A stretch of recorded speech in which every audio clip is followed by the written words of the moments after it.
ne bafaani mwebale nnyo mwebalire ddala.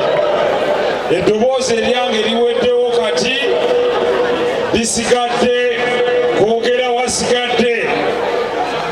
Nsaba okwebaza mwenna abawaddeyo buli kitono kye muyina mwebale nnyo mwebalire ddala.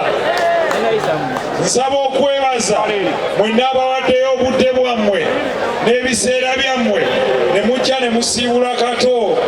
Nkakasa Kato waali ateekwa okuba ali mu keesi omwo akyakala, era singa obikkula keesi eyo oyinza okusanga nga akyakala omwo. Kato Lubwama weebale nnyo byokoledde eggwanga, byokoledde art, naye abayimbi na bannabitone mwenna ne bapromota mwenna we muli mwebale nnyo mwebalire ddala. Buli awaddeyo mu buli kiti okuva mu gavumenti, abatali ba gavumenti, abasuubuzi, abantu ssekinoomu, abataddemu amaanyi, aba security, aboogezi n'abateesiteesi, mwebale nnyo mwebalire ddala. Mukama Katonda abawe omukisa. Bw'anaaba abajje wano atutambuze bulungi. Puroguramu eri bweti.